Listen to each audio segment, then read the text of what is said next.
Safari umeimaliza salama, Bwana ametwaa.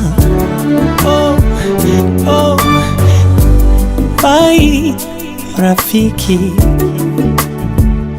maisha ya duniani sitokuona, ila nashukuru Mungu, japo na machozi haya yote yako na sababu, basi tutaonana, ila nashukuru Mungu, japo na machozi haya yote yako na sababu, basi tutaonana.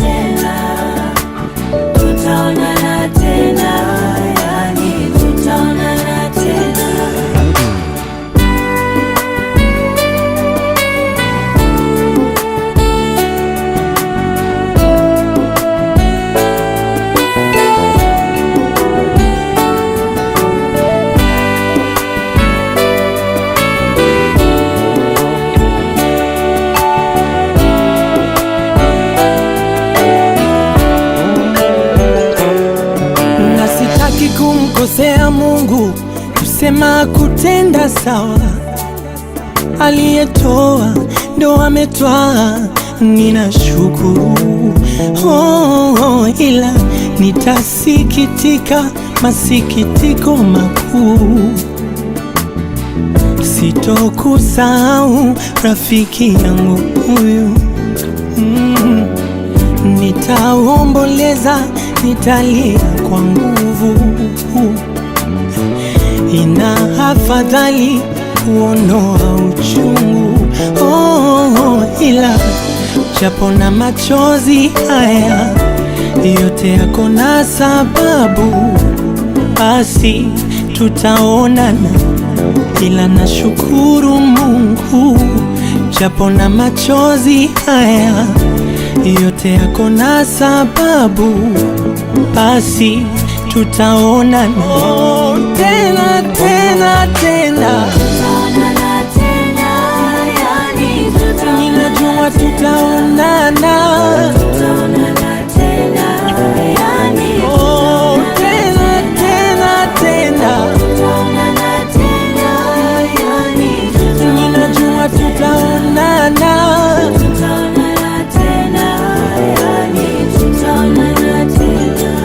Nenda rafiki, ukijua tunakupenda.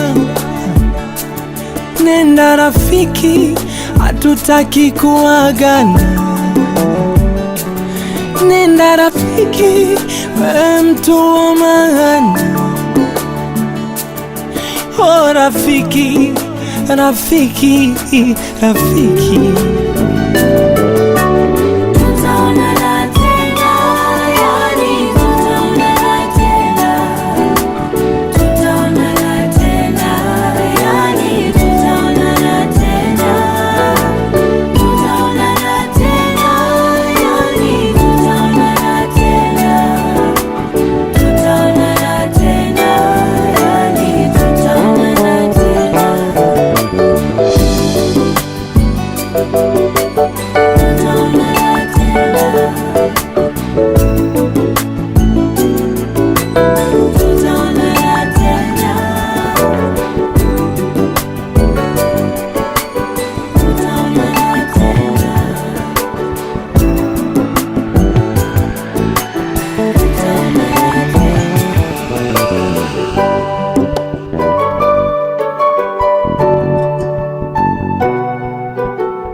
Asubuhi ya leo hapa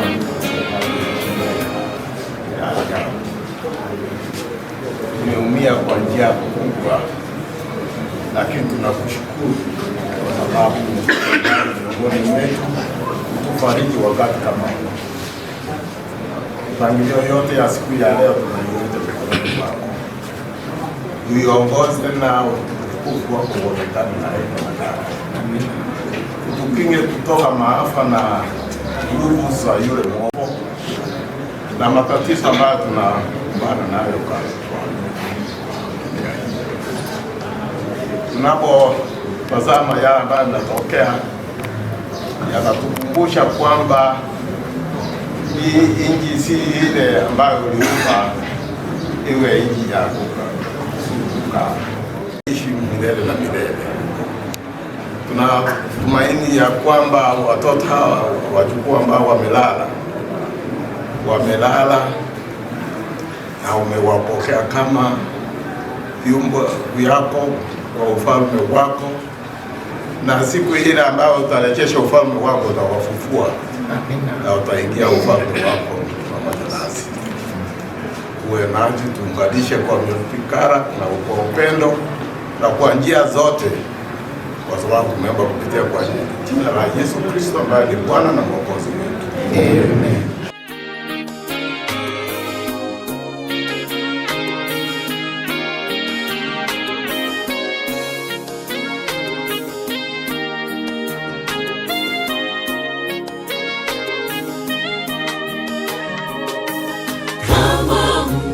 Bila thamani nimetengwa, maisha ya huzuni na majonzi, kila kuchao mauti nyuma yangu, ninatoroka bila mwelekeo.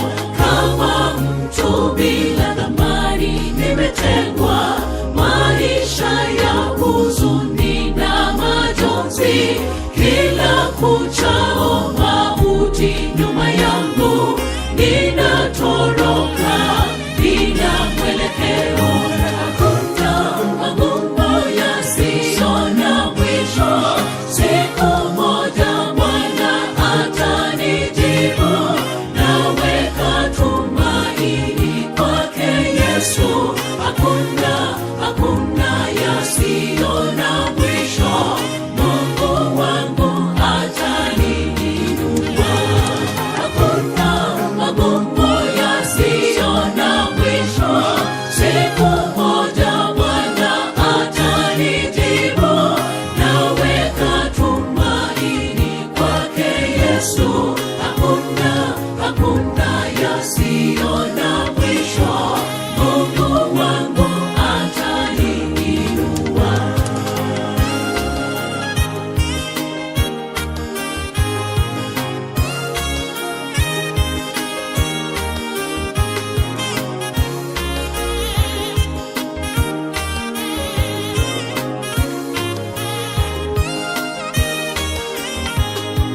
giza nene limetanda usoni mwangu, wandani wangu wote wameniacha. Sina wa kutegemea ila Mungu, yeye pekee anirehemu.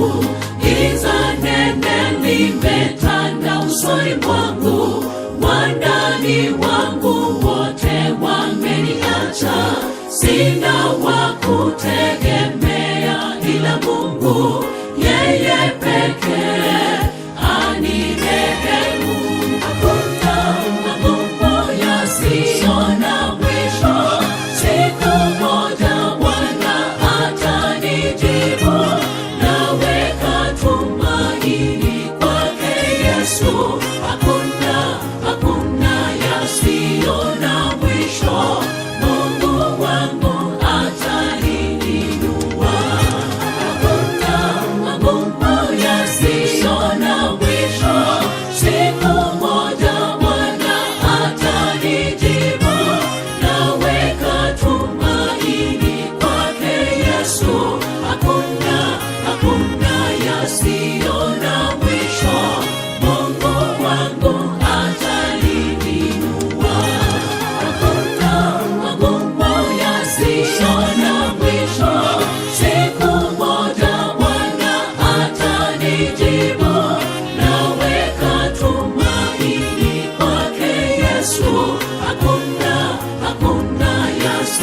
yasiona mwisho, Mungu wangu ataniinua. Hakuna magumu yasiona mwisho, siku moja Bwana atanijibu. Naweka tumaini kwake Yesu, hakuna yasiona mwisho, Mungu wangu ataniinua. Hakuna magumu yasiona mwisho, siku moja Bwana atanijibu.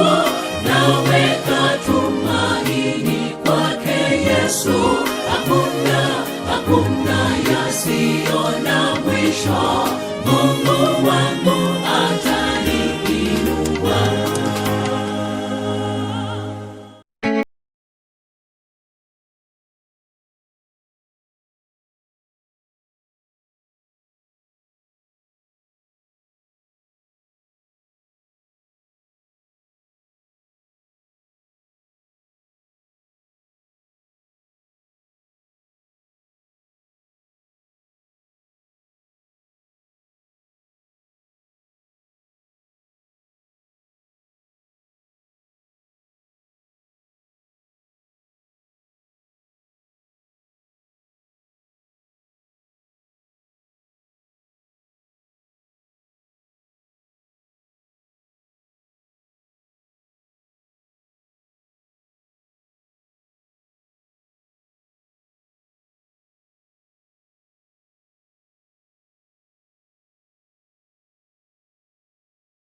Across the bridge.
Kare na makuru eke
Jehova onyasaye Ezekieli 33:2 uchakire kemukemo kugenderera Nyasaye akamuira Ezekieli asilibwago lyalengeli nene libwageli ndigo lyalengi n'amauwa y'abantu goki bakwete kale elyo Nyasaye akamubulya Ezekieli Ezekieli amauwa ya n'aba bantu Ezekieli akamwira niryo mwana Nyasaye akamutebya nayo lenokobwa elyo Nyasaye akamuchika Ezekieli tebya amauwa manganaya amauga mumutegerera mangana Nyasaye gukwana gaki mobe moyo ukumyemya nukuramupya amauga ali akaba moyo Nyasaye witu no mubui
Naigure korwe buku nainde namanyire mechande menge mondo gocha umusalaba ninde no bomenyo ubuya inyetige enseyembe mambingia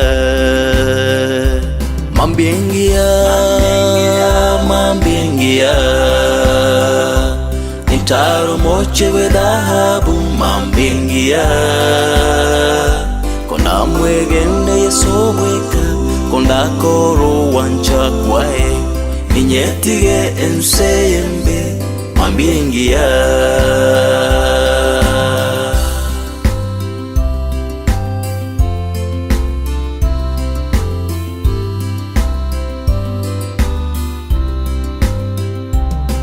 I heard from the preacher, this world is not my home. My home's across the river, and that's where I belong. Christ made many mansions, where milk and honey flows. I will leave this evil world one of these days. One of these days, one of these days. I will walk in the golden street one of these days. If I trust in Christ alone, if I take care of His word, I will leave this evil world one of these days.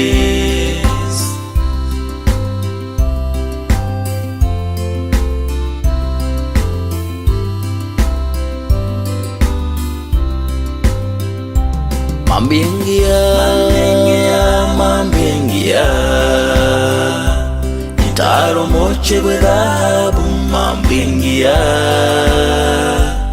ona mwegene yesobweka ondakoro wanchakwae inyetige ensembe mambingia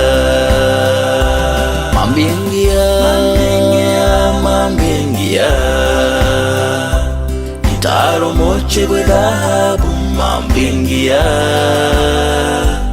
ona mwegene yesobweka ondakoro wanchakwae inyetige ensembe mambingia.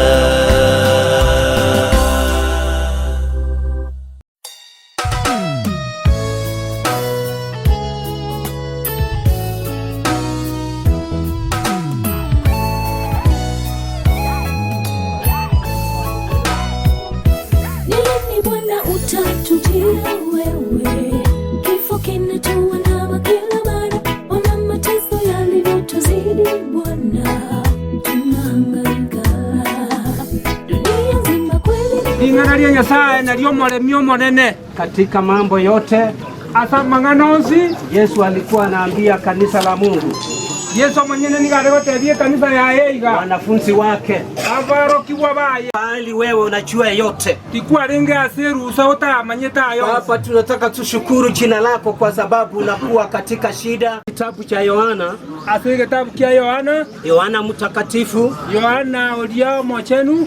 haya yote Yesu aliyaangalia, Yesu ayonsi na nyaroje akayaona katika wanafunzi wake, akayarora kurwa saborokiwa baye, akaona katika familia zetu ambao tutakuwa katika ulimwengu. akarora sisi familia yetu jira abase Wakati Yesu anaaga wanafunzi wake, Yesu wake aborokiwa baye kwae wanafunzi wake 12, aborokiwa baye 12 mpaka Yudasi ambaye alimsaliti Yesu. Donya Yudasi yoyo muriete Yesu mwenyene. Yesu akaenda kuangikwa kwa sababu ya dhambi zetu. Yesu akaenda kubambwa sengi juu yetu bebia. Alikuwepo. Funga maongezeko na vitatu. Inasema Yego kuana ila. chitieni mioyoni mwenu. Moichana zingora jeno. Haya yote yatatendeka. Ayonsi naba wakolekana. Haya yote yatawapata. Ayonsi naba nyore. Lakini chipe moyo. Tore ndimo kwa moyo. Nimepata kushinda ulimwengu.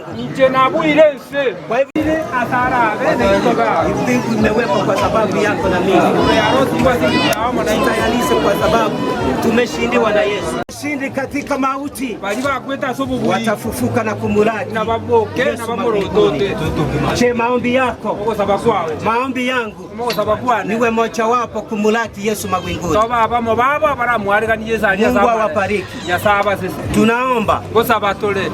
Baba wetu, Tato itole igoro. ni asanti kwa sababu umekuwa pamoja nasi. Pia mona kiara kwa vera mona itwe. Tulikuita uwe mfaliji wa kweli katika hii familia. Twakorangeria abo moremi wenkeye Baba, tutakapoendelea katika programu zingine, ekero twagenderia ki programu tunakualika uwe pamoja nasi. Wamutabiroba mona itwe. Tutakapomaliza tutalimia jina lako. Ekero twakona tukobaki ni Mawingu yanatanda, tunaona mvua inanyesha.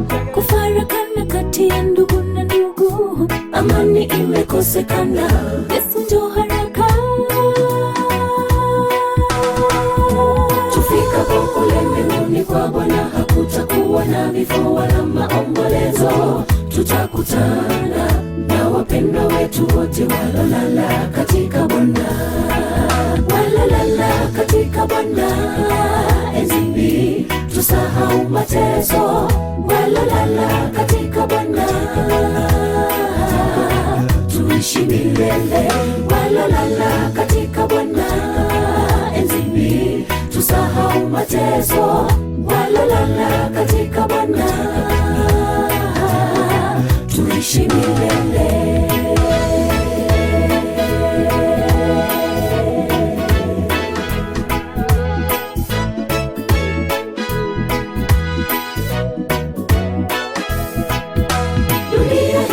Sio kwetu, sisi ni wapita njia kwa kweli. Mateso ya dunia tutayaacha huko, tufikapo mbinguni ni furaha. Waende wapendwa, tusilie sana, haya ni ya muda kitambo. Wapendwa, tusilie sana, haya mateso ni ya muda kitambo. Tufikapo kule mbinguni kwa Bwana, hakutakuwa na vifo wala maombolezo. Tutakutana na wapendwa wetu wetu wote walolala katika Bwana, walolala katika Bwana. Enzini tusahau mateso, walolala katika Bwana, tuishi milele, walolala katika Bwana. Enzini tusahau mateso, walolala katika Bwana, tuishi milele.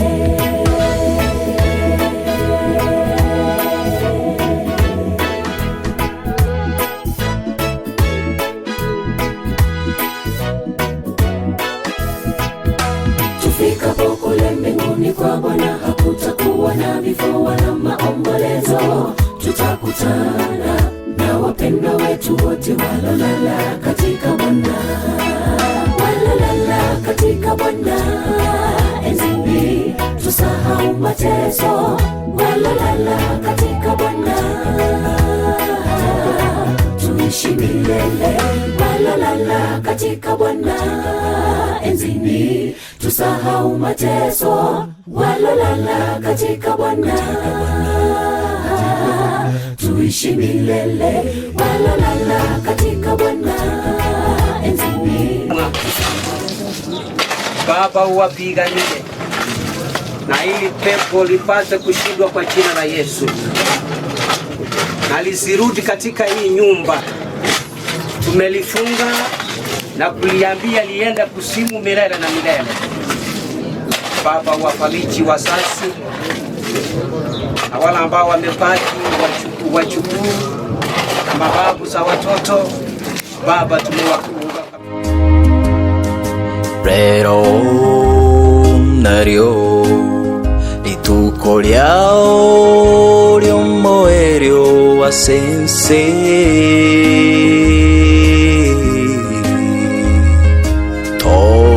totakorore rinde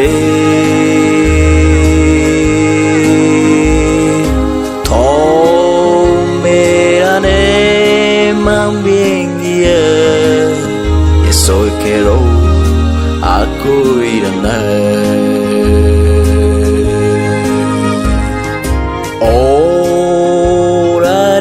Oraré buya. Wabeira mwana itwe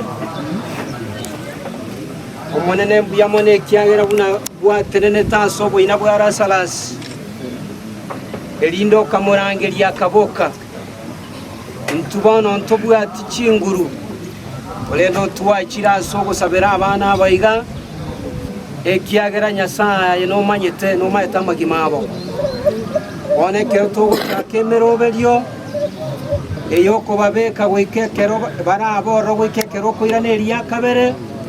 Nyasaye tuare gosaba utupatie nguvu na ushindi elinde kero toko bwa mangana yaiga one kero tuko baeni Nyasaye tubwatire mbura nere igoro ogwancha kwa okoreke osesenie familia na ndo Yeremia selietalia Yesu ono kabamo na intwe ndilo ombi letu katika jina la Yesu aliye mwana mkombozi wetu. Amen. Tito kweba rinde kerege kiamariga tumirane arego o Nyasaye ensengia totago kwa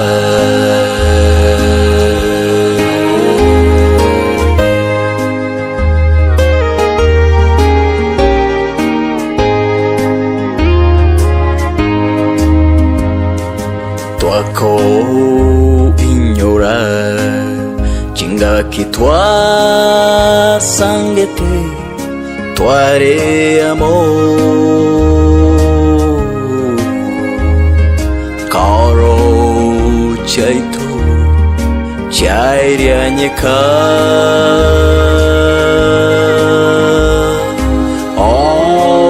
ogende buya tomerane esoka gocha Aboya sate atenga ase ase kwa rwete na nduira na suru Orarebuya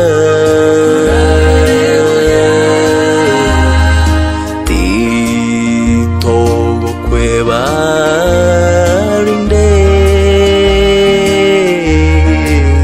Kerege Kiamariga Tumirane Ariguru O Nyasaye Ensengia Totago kwa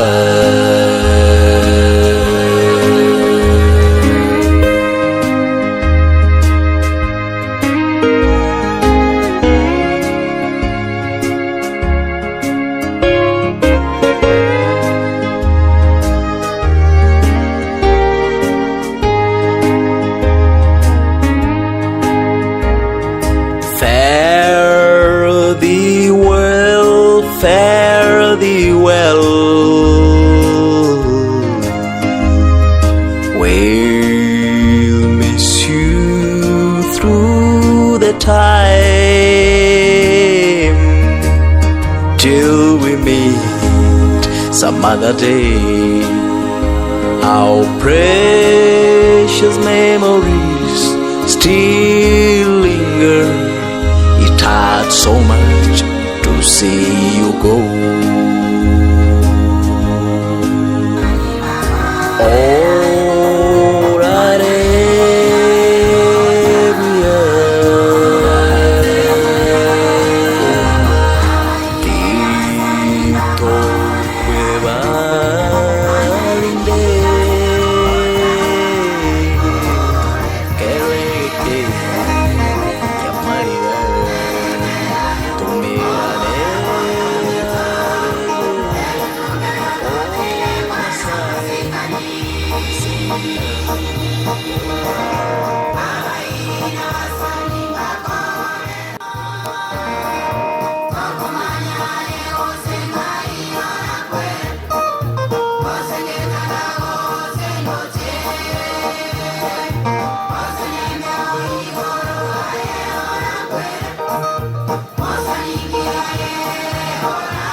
wetu kutoka kule Navakolo Magharibi Western, Bwana Richard Omanga Goge, karibu sana. Most welcome. Sijui kama kuna mgeni mwenzako yeyote hapa, any other speed around, karibu, mmekaribishwa nyote. Tungependa kuwatambua nyote ambao mmefika hapa. Kebegi mngekuwa mmefika hapa ama nginaruba libadisha msijawaona na bakoyoye. Niliwaita kitambo sana. Na choeri ya kamonye kulanga tafadhali unahitajika hapa.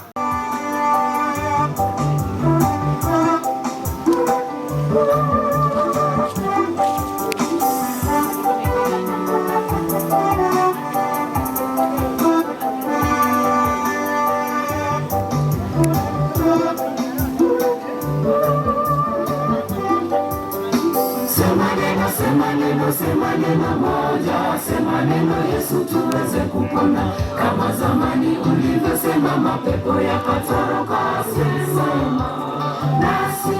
Kama zamani ulivyosema mapepo yakatoroka, sema nasi. Sema neno moja, sema neno Yesu tuweze kupona. Kama zamani ulivyosema mapepo yakatoroka, sema nasi. Kama zamani ulivyosema mapepo yakatoroka, sema nasi. Ulitamka tu viwete wakatembea, ulisema neno moja vipofu wakaona. Sema neno moja sisi wenye dhambi tuweze kupona. Ulitamka tu viwete wakatembea, ulisema neno moja vipofu wakaona. Sema neno moja sisi wenye dhambi tuweze kupona.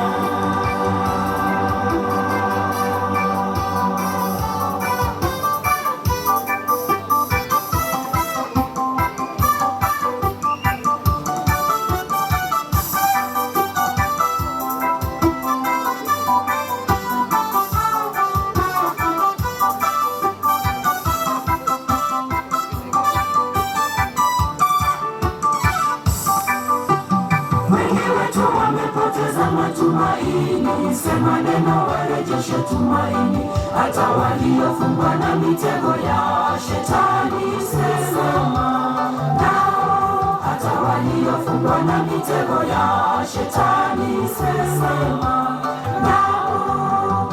Wengi wetu wamepoteza matumaini, sema neno warejeshe tumaini. Hata waliofungwa na mitego ya shetani, sema nao. Hata waliofungwa na mitego ya shetani, sema nao. Ulitamka tu viwete wakatembea, ulisema neno moja vipofu wakaona. Sema neno moja sisi wenye dhambi tuweze kupona. Ulitamka tu viwete wakatembea, ulisema neno moja vipofu wakaona. Sema neno moja sisi wenye dhambi tuweze kupona.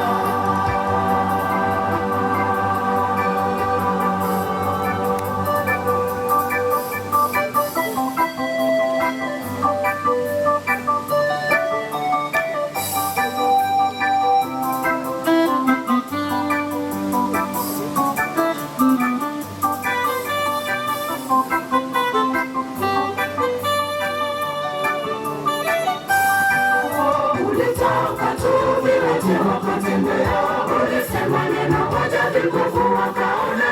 Sema neno moja sisi wenye dhambi tuweze kupona. Ulitamka tu viwete wakatembea, ulisema neno moja vipofu wakaona. Sema neno moja sisi wenye dhambi tuweze kupona. Ulitamka tu viwete wakatembea, ulisema neno moja vipofu wakaona. Sema neno moja sisi wenye dhambi tuweze kupona. Ulitamka tu viwete wakatembea, ulisema neno moja vipofu wakaona. Sema neno moja sisi wenye dhambi tuweze kupona. Ulitamka tu viwete wakatembea.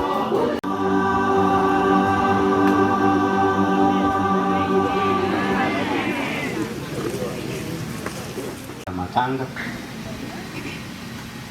Ningependa kusema hamjambo. Hamjambo. Sisi tumetoka Western, na Western I think sisi wawili tutawakilisha. Sisi ni watoto wa boma hili, tumeoa kutoka kwa boma hili. Kwa boma hili anaitwa Josephine, msichana mkubwa wa boma hili. Yuko hapa ama hayuko? Uko wapi? Ni kama hajafika. Mungu amtie nguvu.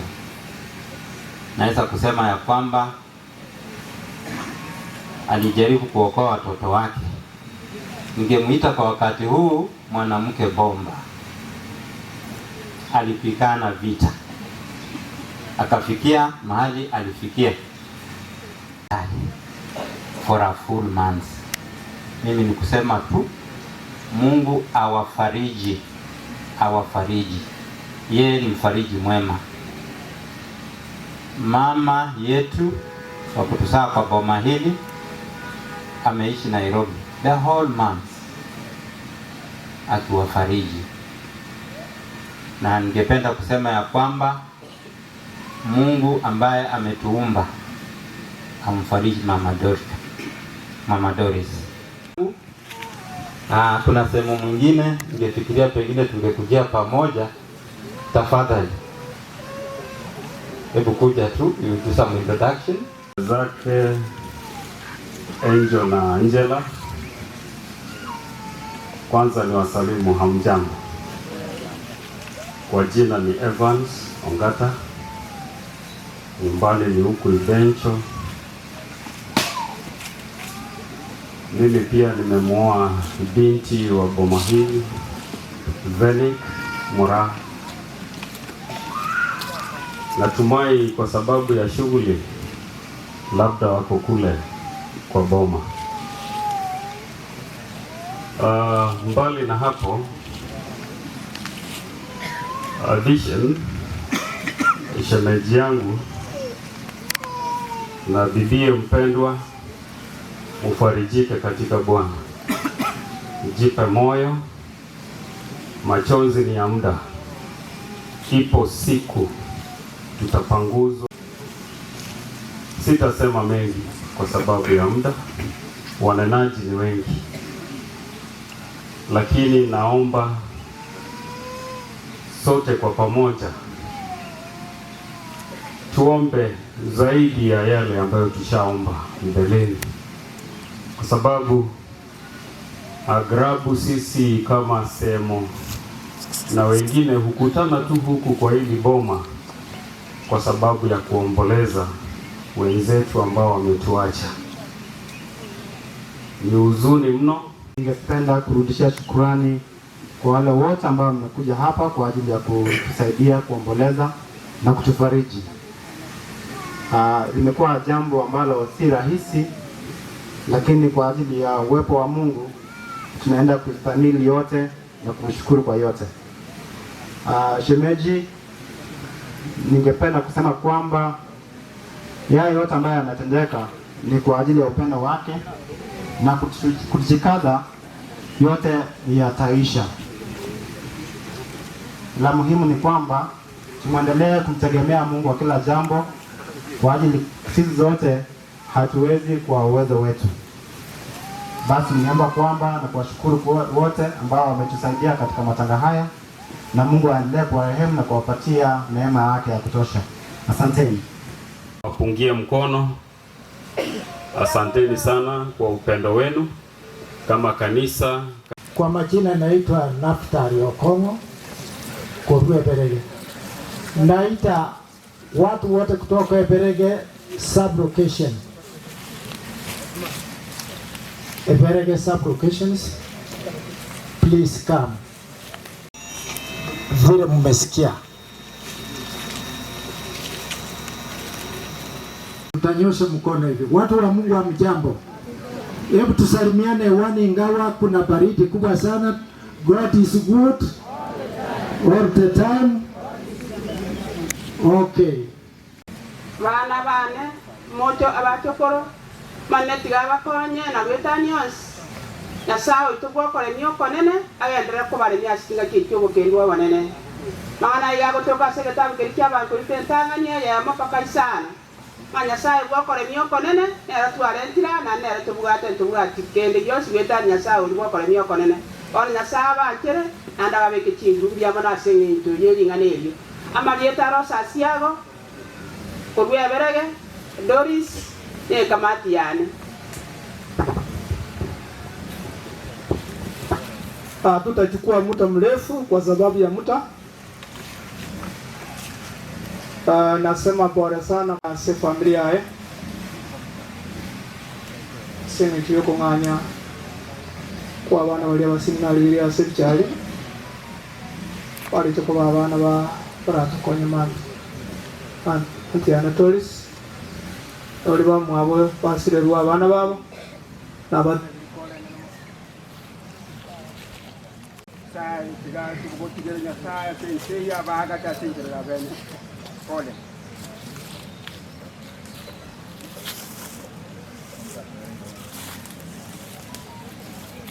Nara kwa tewa ninasema hivi, muda mrefu sana tumekuja kwa haya matanga kweli awawe na kutugwa katika litibo livya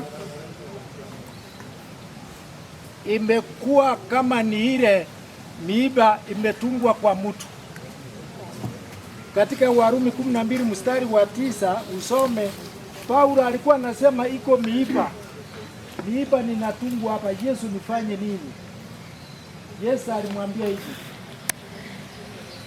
mwanangu kemuntu sikia hiki Mungu amekuja hapa, sikia hivi. Paulo anasema hivi, my grace kuokoa watoto katika Kayore pale. Tangu laso hospitali hakuna wakati umeniambia what happened, lakini Mungu anajua what happened. Ninasema hivyo Mbongi, ukimbilie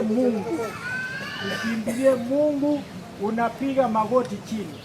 Wale watoto Mungu amekuachia nyuma, wale still you are young, utapata watoto. Haleluya kanisa, amen. Haleluya, amen. Mungu atawafariji. Katika hiyo picha ninaona Rebeka hapo pale. Katika hiyo picha ninaona Fedi. Mtapata watoto kama hao.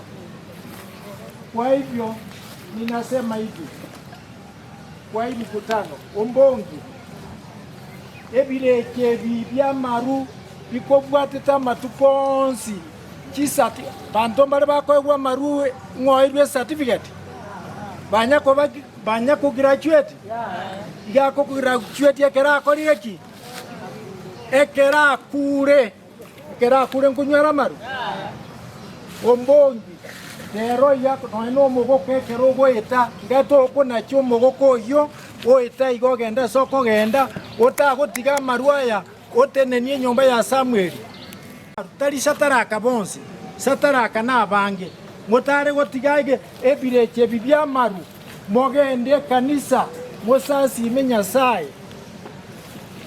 Ninamalizia hivi, officers department ya polisi Kayole, may God sufficiently and graciously bless your pockets, bless your salaries, so that you are moved to another rank. Praise God. Tulishirikiana nanyi siku ile nilikuja. Mungu awabariki sana. Umaturi, wewe umaturi. Asante sana brata, tulishirikiana pale, fanya kazi, mobilize watu, hata hapa nyumbani, mobilize watu, tuweze kushikamana hivi, tufanye kitu cha maana, na watu waingie kanisani. Na wale wote walitoa msaada wa kifedha, msaada wa maombi, msaada ya kuja hata hapa. Mungu awabariki. Wewe niombe. Na oyone isenere nkuru nyuma. Abana abachokoro bane otokorera tokorera amonagina munanera nyora chari eyo umuriro muno mukobania aine mechando yo gukumya ntuseta haria mbogitutu mwabogonko no twarwa twacha ko pole gaiga baminto otoka ngana enda mubo saitani orende tama kweli na makweli na romo bisabuo mwaeli yako cha gusiribwa sese ama kweli na mabe ama kweli na mabe naende na mabe na ragerete Yesu agatimbo kakobwa yorogo cha sese agacha ko tuoro kichinguru cyo gosiria makweli naende agatotebia ngakitorabe eri netote konyoro gimo gwakana kale onde bwensi olega iga onye toraro renche yoge mabakana kale koranche nago sabiro yebwati no yerore erinde gocha konyoro gwakana kale abatwaru bogitutu bagina korombara sokorocha abana bumpare gaiga naende mnatwacha iga moswacho machoge narega uruetega nabanko baba kwanikira nabamwabo muri abaminto abakena abanene nabakwanirimbia muri mwensi egetabu gia Isaya 22:2 mwana mange gaere tetera tubwati ngarainde turamende igoro iga mbamanye abana bamito abaritore nabarabuga iga bamwabo yunia itawe como omoke yaba kwani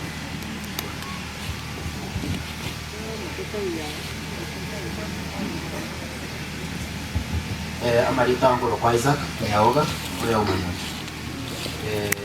nje ngo wati oyo nero ko wati yunia asama leta ngoro ku Bernard Monyoncho brother to Unia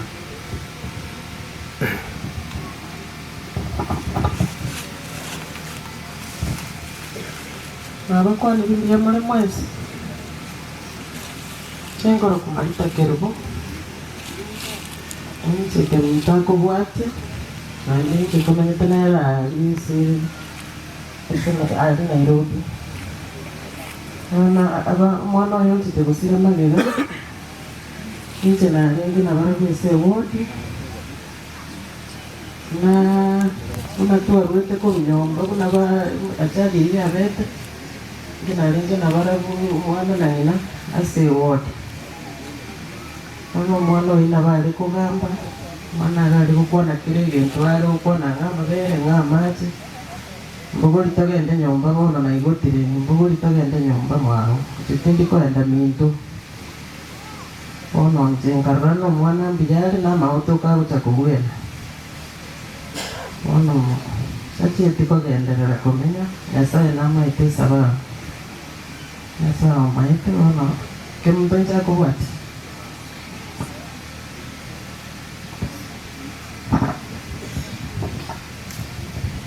Bwana asifiwe. Bwana asifiwe tena. Ese tagiseito naba etitore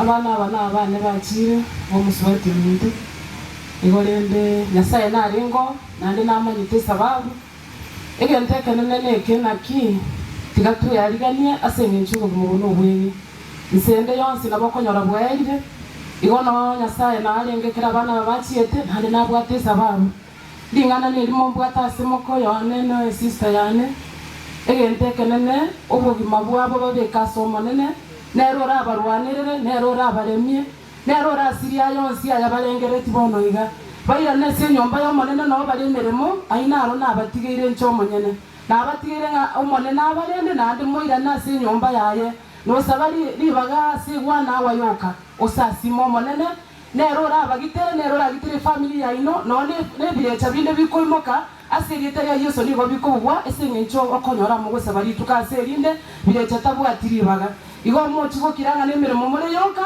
kolende na basabire nga moira na si nyomba ya monene kamuranje sabano enkwana wana 30 minutes munyoro monene nerora bagitere elieta nkoro kwa Joyce Nyasuguta incho yako bwatia incho yo gatatu sebone biamo.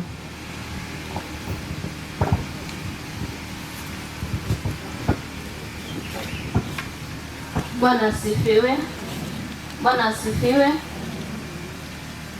Njengo kwa Dorcas kwambuka nchende yo gatata ase familia yeya. Imekuwa ni huzuni kubwa, but kufikia mahali tulipo hatuna uwezo wa kufanya lolote. Tunamwachia Mungu atawale, na zaidi ya yote anya alikuwa wako wako likuwa bene umuntu yo mate tena muya macha iteke kagiche nyongoti yateka ikiagere nyonge ya kare ya tigara na ende na beko ngenda rochebu cha machande uno yo minto choisi akitirigo kwana abana ba minto ke muntu na dishon kimbilieni Mungu kwa sababu kwake kuna usalama na kule tu ndipo tutapata faraja. Wenzetu waliotoka kule police station, naomba niwashukuru kwa njia ya kipekee. Niliamini ya kwamba watoto wetu Vision na Dunia wako na marafiki. Kazi mlioifanya, we are not taking anything for granted.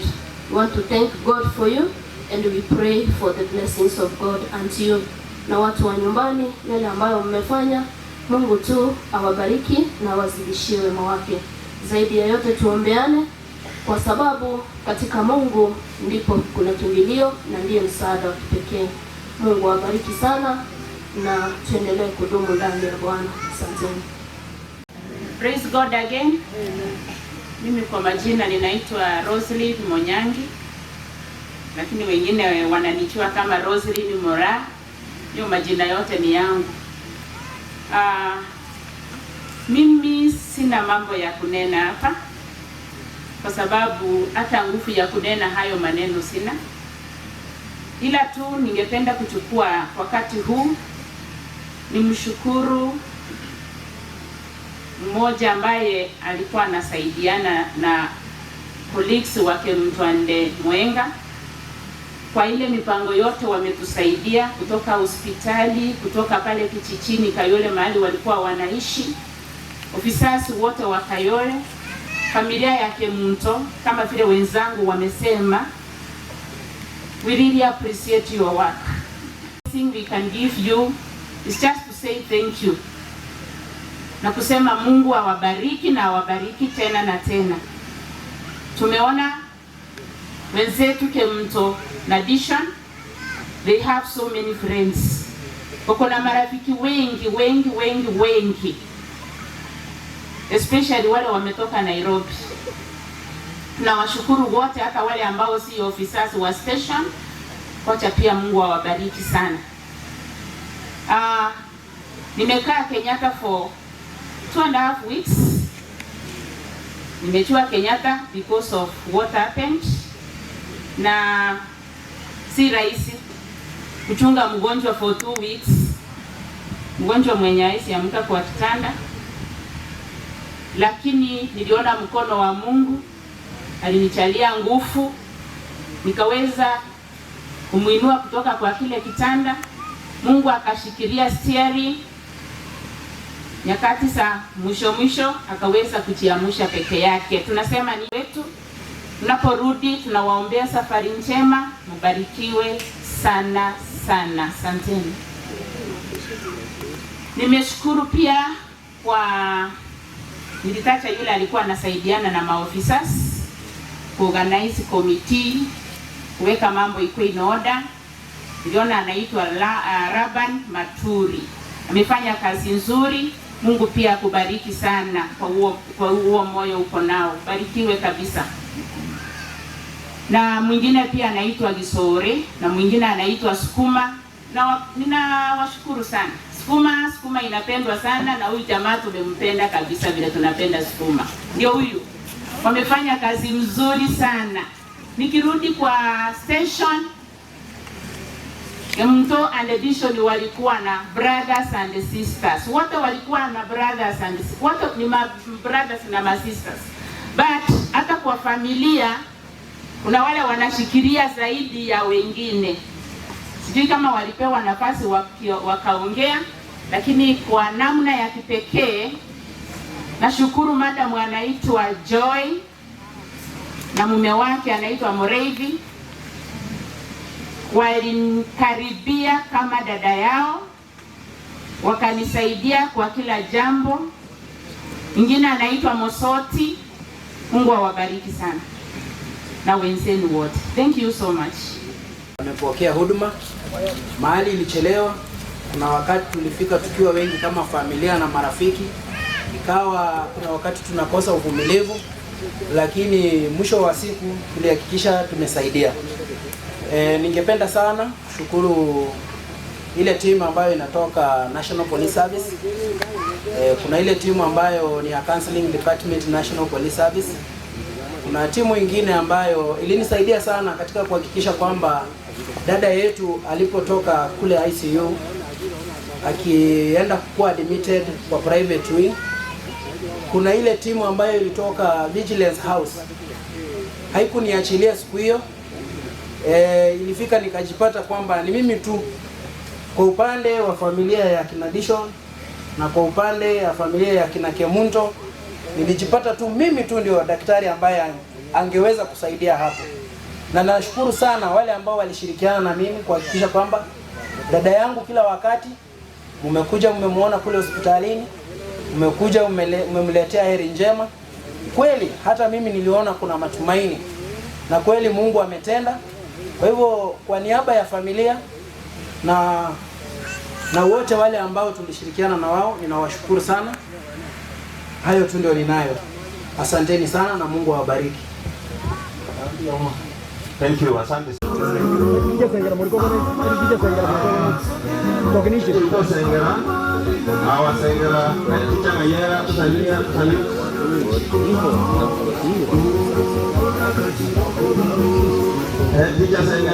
Thank you very much.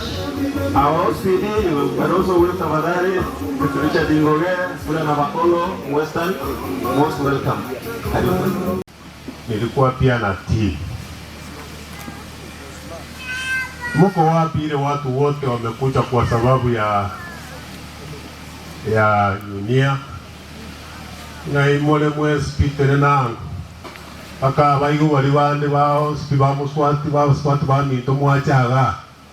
Na imole muswati mino ga yaro ngana omurama na baro. Korango iga. Bia mono. Abanda bo spina ba mugabo umwana no muwone. Njeno yo mwabo mamo mwabo. Nkoro imeli ya kabere. No njena mbega baka Nairobi atona iguri nganeli. Lakini rende Nyasaye akorero wanja aya beta aruna beta kaera, lakini rende moiwa ati moke tumusabere twins. Pole kwa kutumia lugha ya nyumbani kwa wale wametoka Nairobi ambao wasikii lugha. Nimesema kwa ufupi kwamba huyu ni mtoto ya dada yangu na tusiti kumuombea yeye apone. Yale ingine amefanyika tuachie Mungu, yeye alikuweko na anajua sababu gani. Kwa sababu pia kuna gharama. Gharama mnajua ile ilifanyika pale, hiyo ndawachia MCA kwa ile request kwamba hakuna kitu ilipaki pale kwa ile nyumba. Yeye ndiye atajua bila ataweka hiyo maneno kwa hii umati. Siniwachia hapo. Ndiamono yake Nyasaye gaire nsemo yaye elinde nayo bwene okora yando ujumutu ndiamono eliye tangoro kusamu eliomenta onarua Nyamira County Nyamira Town gari nonka ndiamono MC Orari Minto, Muraka Sakaria, the family out. Pole tu ale, akimu ngabira sege job okareli because I want to be in Kisumu to Guatemala, East Africa, all local authorities. Urugoro ni mbate ite mungu jokara satu. Lakini ajiri akili mungu ngabira akia ndoni. Anataka kuwa na maana ya nini? As a family, you're tradition. I don't know you. And I want to say that I'm Matana Mama Baba, and I don't tell Matana. She would not tell it, but I thought say we are not going to get a number out when I I want to leave it to God, to you. Yasaya was saying, if Yasaya no idire, Makwina Yaputande, Naituangalia huko. Lakini kwa family mmemwambia hapa, nataka muingilie kanisa litawaponya. Ayande nseye Nyasaya turatigire. Nje tipu atia mange pole na kwa ngoja familia na abili bana bana sana. Number 2 tourism amoni nino musanya na matuka mange. And that's why we have come here to mourn with you. Abana wasinya saa baidire nduto agenda oro. Asa yamake biamono nyangi egese niu na abana ba yasa kwa ndo tulale bi asa yamake biamono. Na leo mintari hospitali biamono 50 yu na abande wao simutikare jina kwa tamani. Ibada hii tuipeleke kidogo kwa njia ambayo itamfanya tusimwache na maumivu. Majirani wa station tupate chairman wa komiti ya Nairobi ile, hao watu watatu wanatosha. Watu wote wa Nairobi wasimame, alafu mkubwa wetu atakuja, ataongea wa mwisho akimkaribisha OSPD. Kwa hivyo Mama Eugene akuje, chairman wa komiti ya Nairobi akuje, our SOB akuje na itakuwa ni vizuri. Lakini Nairobi abama itenga laban o maturi. Sito ni tongororari igaiga ninka. Labani oimo yu bako na watu ra igore ko coordinate merobere yonsi ninje. Na ndio tuagere to tena na bantu bami mtichinga kichonsi kile watu wako. Hivyo naomba ile kamati yetu yenye tulikuwa tunashirikiana ya Nairobi mkuje tafadhali kwa dakika moja muonekane tu kwa sababu ya muda hatutaongea hadi siku hii ya leo. Sitachukua muda. Ningependa nikitaja mtu jina anainua mkono juu. Nilikuwa na naibu mwenyekiti Kati Momanyi. Tukikaa tuko na Divina Rabera ndiye alikuwa anaangalia kazi ya komiti. Tuko na Kemuto Mbaso. Tuko na Sara Magangi. Tuko na secretary na treasurer wa transport Rabani Nyausi Omare ama Musa kuna mumaete. Tuko na mweka hazina Joseph Omwanza. Omwana yiga kolega asie nene tiganya sanya komo konyo. Tuko na Sakari Omare. Tuko na Bolivas Machoka, secretary wa transport. Tuko na Hezron. Tuko na Naftai. Tulikuwa tunashirikiana yeye akiwa pande ya huko Kakamega. Asante sana. Kwa wakati ningependa kuwashukuru nyote, na hii kikundi tumekuwa tukishirikiana nao huko Nairobi. Aswa tena ningependa kuwashukuru vitengo vya polisi kwa ile kazi nzuri mweza kutusaidia. Hao askari wanakaa kama mandugu mali wanafanya kazi. Na disho ni mkiona umati wote umekuja hapa ni kwa sababu ya uzuri wa ukijana. Ukijana anatusaidia Nairobi sana. So wewe mwenyewe unafaa ujiulize matanga yako. Ukipatwa na shida yako itakuwaje? Itakuwa kama ya Mwenga. Mimi naiweka familia ya Mwenga mikononi mwake Mwenyezi Mungu. Aweze kuwasaidia, aweze kuwazingira na malaika wake mtakatifu ndio aweze kupata nguvu. Na ningependa kusema mtuombee hili kandogo kwa sababu tumepata misipa si chache. Igongo tebanga moto sabire eri nentonyo tuko kina na ntoka to drapa keiga tuko kineke golie keiga tonya na ntunga ki na ntuna tekana ne miaka no sabini na bana baito kito iga bakeiga na ntuna toko baraba ko nyago kina iga na ntuna to ko rabuya Igona ntukorera tore ekero bo buna nchekero nkorora mwenga kera gusirira omwana ni gonko ibunga mwenga isima no brata yana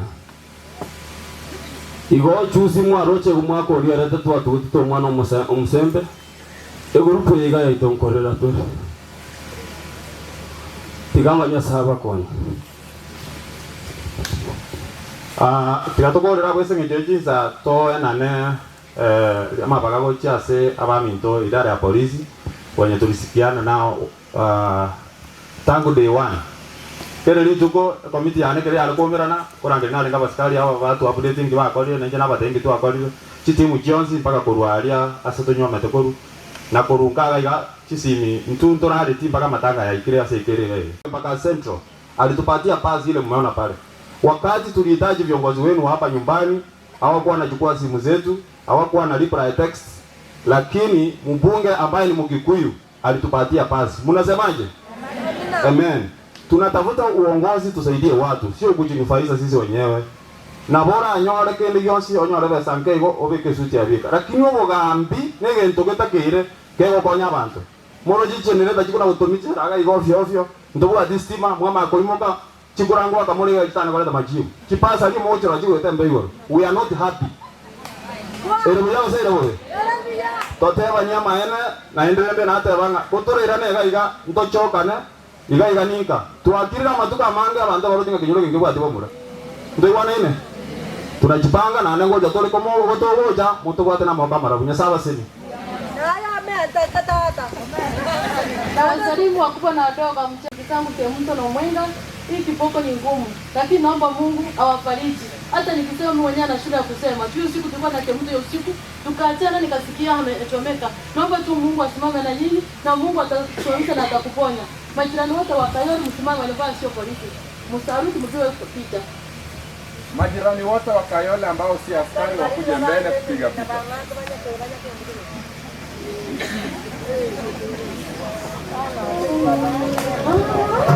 Kuna majirani wafanya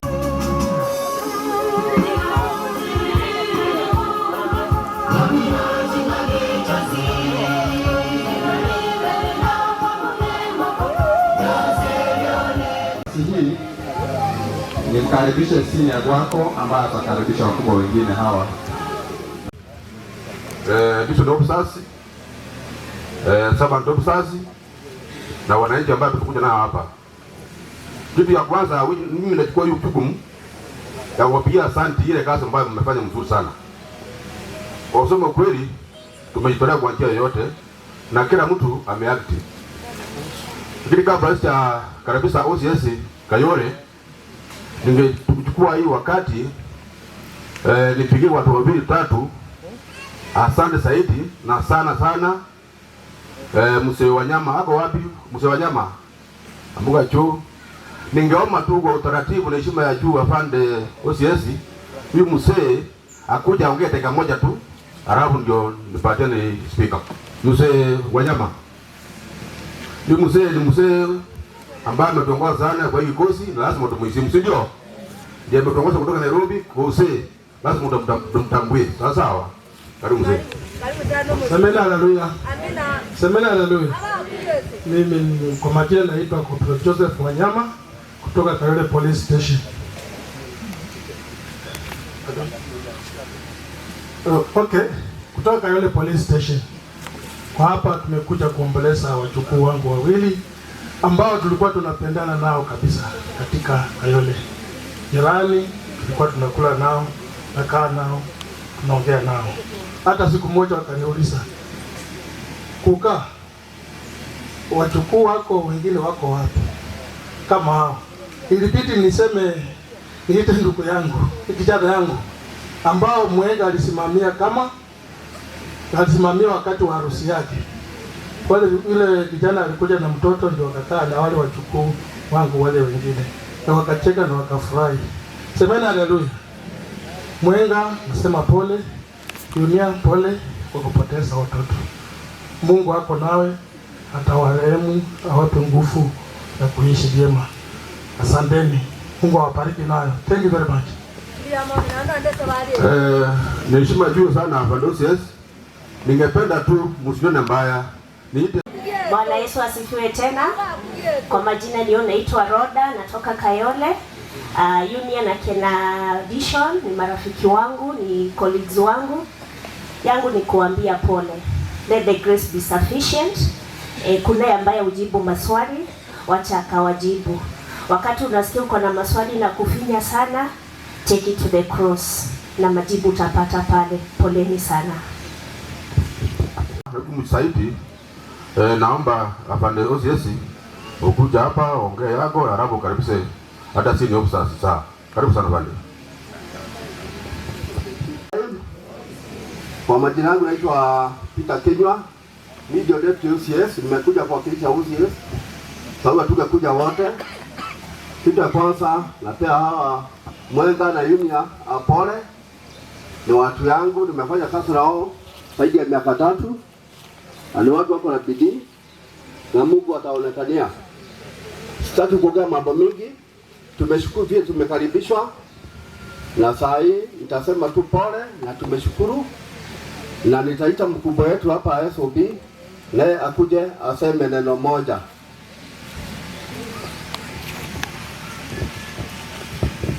God is good all the time. Kwa majina naitwa James Nyakangi. I'm the staff officer operations Kayole sub county. Nimesema pole kwa familia ya Mwenga. Pia ningependa kuleta rambirambi za mkubwa wetu Deputy Inspector General Regional Commander Nairobi ambaye ametuma askari kuja kutupea pole. Pia OCPD wetu. Sina mengi, wacha nikaribisha askari wetu wakuja wapige picha hapa. Tuweze kukaa pamoja. Simame.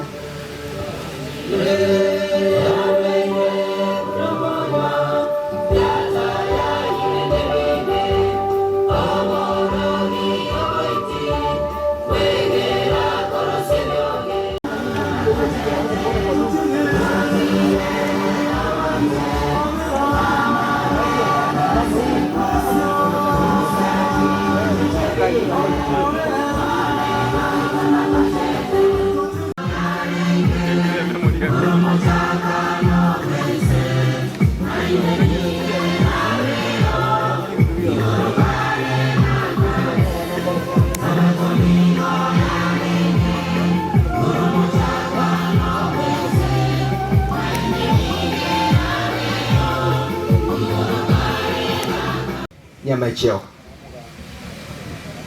nigero gokumia konene kero twanyade gosirio mwana muno yo abana bona babake lakini rende Nyasaye obwateri chibu abayiboli bo mwana oyo igabana enabatebiringa gaki motu aroboto ereru ekiagera moisogo stuka keiga ira abo bokomwo bonene mwale wanja tubo sabere twensipiga tukulimo kyokoboko togo tebanga Nyasaye abatuwe no bwanja ne bwaye aso mwana ya kolegasi karona nyorete obo superintendent nona ale bakolegasi muno mo deputy OCPD nona ansirete gasyo alia bono igani gongo kolegas Western OCPD na Baholo igani nkande njese itoni nganka nyamechona aganao katintuna mandabamo igo toko basabera ngambi toko basabera mosoboke ebinto ngokolekana bire bibe lakini Nyasaye nande tali gojo sobokia abantu tasobogetia Abaisiraeli balenge Misiri na inu mosoboke mugende kanisa igo nale gotebia bagambi baito muna bono tuskaba gambi tuganye miaka 5 yarire nande tusoe ko babulinga kibakorire tichora bagambi na tusoe ko barama muna bono obule mirumbure obonene sana sensemo ya bumachogega ebintu bya change kabisa. Ulisoko genda nyagitari nonya niga kenyenyaga mbora nere nyagitari ene netobwate yasukiro nonya no gusuka abantu baita bagambi bari murega na intu montanyo robokon kusuno bukombe bwa munyenye kusuno moro guseki ngai yakomya kamboni nyagitari enyagitari eri ya kenyenya ero siku nande kinuwe ekani enyagitari nere magenje igere bobe sana chisukuru cheito niko chire bobe mono bari ba kobera hanya no muchumbe muire engana momotebi ngatiga akore gas emyaka 5 akore gas ekiagera kere myaka guchigokoru koera na abori gungangi gwakorete kosebo no tali bantu bamindu ekiagera kinse mochinda abantu go bago sinyugutambuka nono orote ko gwenseme guchiensemende igenge njeyo tuto baiso ko muna bali totabwati abarayingaiga muna bono ensemo yo bwali funero ya chakirgocha njona aja muisoni muno mogeni ekiagera kana igwete ngaya beire naga ninka igonale ko borro ekeronde nkomungi na chire ko ligirino gwali na chinyanya ogo ikaliria ikirangano mujinka igonkale nyomba aba murana baje de bakamutabulie bintu bakagenda nabo igo na araranja naba mangano tutagetabe nginjeiga iba bagambi na nitware kubatebinga mobera abantu bari bakobera angeti akonya kutuberero umwana unyarebe ngonyoro mobe tigatebwe airu asabagambi ekerori ori agocha gusambira limo gocha kororobuye abagambi mobera abantu aba chief nae kwabere gasi mono abagambi abasoire ekerugo bono iga batebinga na kibagwene dokore gasi nande ni maito no mokongwore ngwakore gasi ne chinguru nande bono nubwate chinguru colegas tiago tabunga kwalitaire bado you are still young, you are very strong colegas elindo tebi abanda abandi nga kibagwene dokora ikiagere magenje to gikatonyeros goso no tali abantu bamindi igo mbuya mono nali kubasabira abantu baito totwara omurembe tosabere familia yeiga banyale gosabuka mbuya mono. Nilikuwa nasema kitu ya mwizo officers from Kayole, nimeongea kwa lugha nyingine kidogo zaidi. Asante sana kwa kushikilia mwenzetu wakati wa uchungu. Ushirikiano ni kitu ya maana, tunashukuru sana. I'm praying because the SOP you are here that when you go back, this family needs to be given time to rest. Muwapatie hata mwezi moja, miezi mbili waweze kupumzika. Unajua mtu akienda kazi akiwa at this stage, it is very painful. Hata yeye bado roho haijapona. Ningeomba through your office and the office of the OSPD, the office of the county commander, the family to be given time to have a rest, wapumzike. Na nyinyi officers, don't tire up. Be visiting them, be counseling them, be near them. Thank you very much. Thank you, sir. Let me take this time to welcome one of us ambaye ametoka mtaa huu, Inspector Musiria.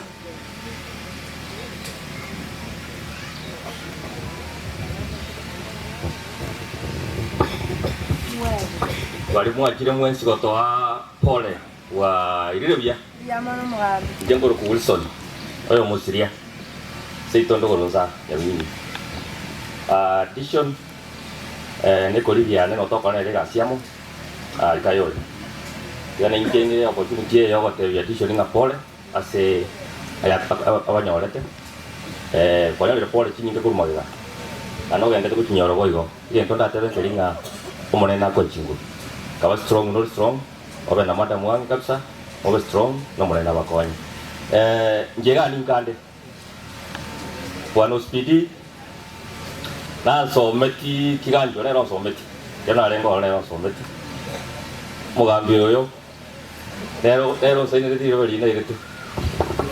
Biamon mam. Bon ni go sana aso go toka ka. Na egento na tebe kelinga na toi gure. Egento kiamana ase ekinyorogi itoga ose ere ito. Ngelinge tutake tamagendero. Yes. Ekero monta iwe gasi akora kirkiet. Magendero. Kero monta iwe gasi akora magendero. Oye monta akora magendero. Tutakiro tu biasa ere ingrios nere. Ndora mo yo. No yo tengo Nairobi goro. Omugamira ara utokonya sana. Omatulika iya.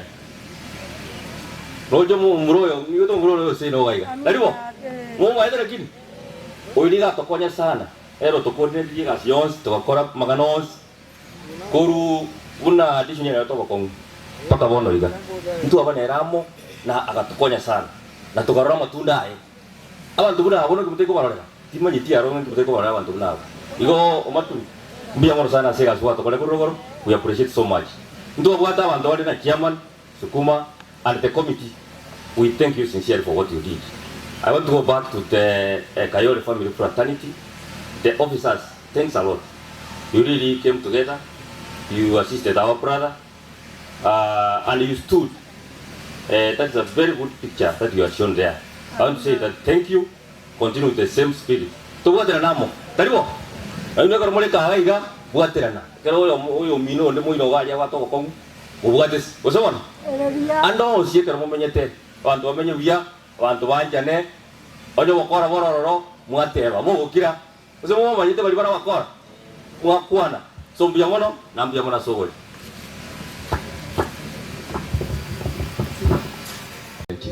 Familia ya Dishon na Moenga, Mungu wa amani awatie nguvu.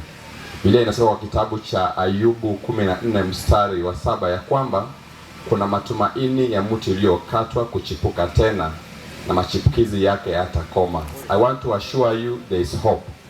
May God give you sufficient grace and hope to cope without your daughters. And may God heal your wife. Kemunto Yunia, may the healing hand of God rest upon you.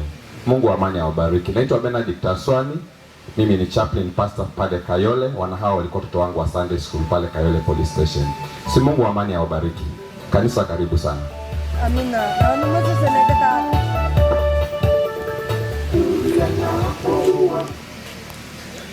Buyamono, wacha nisungumuse lugha ya nyumbani kidogo ndio niruti kwa wageni.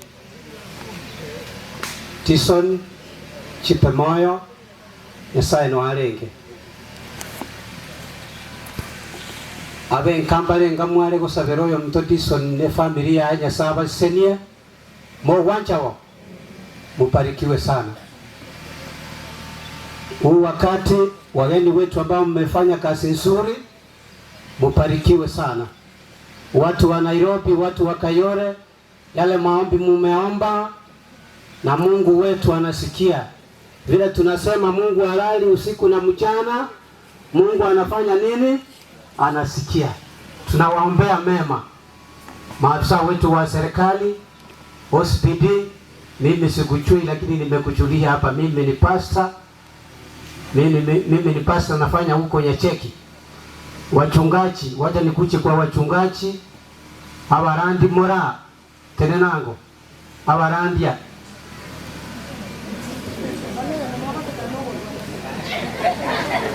Abarandi mora salute yango iga. Morandi oba salute linero hiyo. Okay, ndio maana wala. Mwachori umu murokole tega simono. Tigaje kwa chamo sabele. Tigaje kwa chamo sabele. Kosa batole. Sasa nitakaribisha pasta wetu. Wacha niombe nikaribishe pasta ili apate kutuhubiria. Kosa batole. Tuombe. Baba wetu na Muumba wetu, tumekuja macho. Unajua siku hii, ulijua kitambo tutakaa hapa kufariji familia.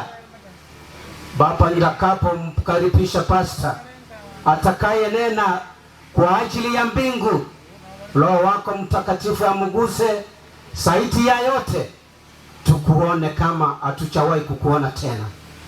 Uwe pamoja naye, ndilo ombi letu katika jina la Yesu aliye mwana mkombozi wetu. Amen. Pastor, welcome. Kwa sababu ya kuwa kwangu hapa nikiwa mgeni kabisa katika sehemu hii, nataka kusema pole sana kwa familia kwa wapoteza watoto wenu. Ninajua kama mwanadamu huyu mama anayapitia, sitatumia muda mwingi kwa sababu huyu mama ni mgonjwa, amekaa pale akiwa na uchungu. Ninataka kutumia dakika 5 peke yake, na ninamuomba Mungu aliye hai aweze kunipa hekima hiyo. Watu wa Mungu, ninataka kusema hivi: if there is a person, let me just put that word person. Kama kuna mtu ambaye amekuwa a failure, ni Mungu. If there is a one being that has failed, completely failing, is God. What, pastor, do you mean? Unamaanisha nini unaposema hivyo? Ninamaanisha hivi: Mungu wetu ameferi kabisa kabisa kabisa kabisa kabisa. Na ninasema hivyo akiwa amekaa kitini mwake akinisikia mtumishi wake nikiongea namna hiyo. Mungu wetu amefeli. Amefeli kwa nini? Alipokufa msalabani Yesu, madhumuni yake ilikuwa kwamba mkomboe mwanadamu. Mwanadamu aliyechagua kuingia katika dhambi. Mwanadamu aliyemuumba, mwanadamu aliyempenda, mwanadamu ambaye alimpenda kiasi kwamba afe msalabani. Lakini alifeli kumkomboa kikamilifu. Kwa sababu gani tena? Ni kwa sababu mwanadamu yule ambaye alianguka dhambini, mwanadamu yule ambaye alimfanya Yesu aende msalabani, amemkatalia mbali huyo Yesu. Ndio maana amefeli. Wacha niwaambie watu wa Mungu, hamna mwanadamu duniani hapa anayemtafuta Mungu. Hamna. Hakuna mwanadamu anayemtafuta Mungu. Baba aliye mbinguni, Baba anayenisikia mimi mtumishi wake nikiongea kwa macho mengi na vichwa vingi, hamna mtu anayemtafuta Mungu. Baba Mungu wetu siku nyingi tumemfanya akuwe kana kwamba ni msasi anaye provide school fees kwa kijana yake. Hata ile kitu kinaitwa pocket money, simu inawekwa kando, anasahau babake. Paka siku atafanya nini?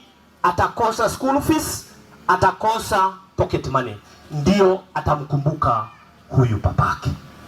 Na sisi hivyo ndivyo tumemfanya Baba aliye mbinguni, Mungu wetu aliyetuumba, Mungu wetu ambaye atasimama siku moja kuja duniani hapa kutuchukua mbinguni. Nataka niwaambie hivi: huyu Mungu ni wa rehema nyingi. Huyu Mungu ni wa rehema sote. Huyu Mungu ni mpenda watu wote. Lakini muelewe hivi: kuna asubuhi atasimama. Kuna asubuhi ataleta hukumu. Kuna asubuhi ataonyesha dhiki yake. Ndugu zangu, mpendeni Mungu huyo. Nenda ukakae, ukatafakari, ukamuulize Mungu, unataka nifanye nini? Kuna fungu moja katika Biblia nataka tusome tumalizie hapo, kwa sababu mimi sitaki kuhubiri, yule mama aende apumzike. Fungu moja tu. ni kitabu cha Mathayo 23:37. Mathayo 23:37 inasema nini? Watu wa Mungu, nataka kuambia mungeelewa nyakati tunazoishi ndani. Hata nyinyi ofisa, let me tell you, wherever you are, don't think that the pistol you have, the machine gun that you have, you are safe. If you don't have Christ in you. Thank you, and I want to thank you for what you have done. But nimekwenda chini msalabani nikatunishwa kiasi kwamba nikawekewa miiba kichwani, nikatemewa mate, nikaongeleshwa kwa maneno yote yakasemwa kwa ajili ya kwangu, kwa ajili ya wao. Nikavumilia, nilikuwa na nguvu zote, ningeshuka msalabani, lakini nikakufa pale. Nikasema lazima nife kwa ajili ya wale. Lakini so disappointingly, we have disappointed him. No one is seeking God. Oh my God. Wote waiga bana wanyasani. Aye Jerusalem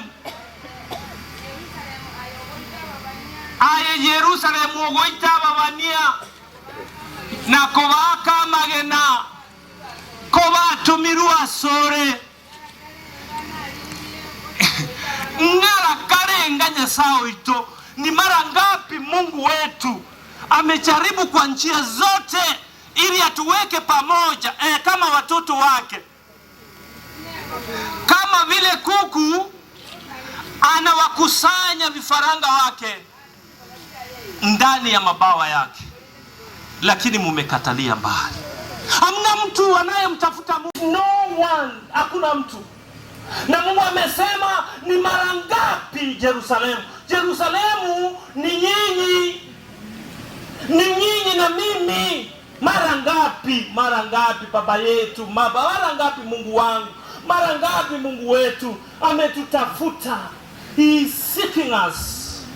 Kama kuku anayemtafuta, anawaleta vifaranga wake karibu, anawachunga kwa moyo. He is just there looking. Basi nataka kuwasi, mimi namalizia hapo, ule mama aende kupona, kupumzika.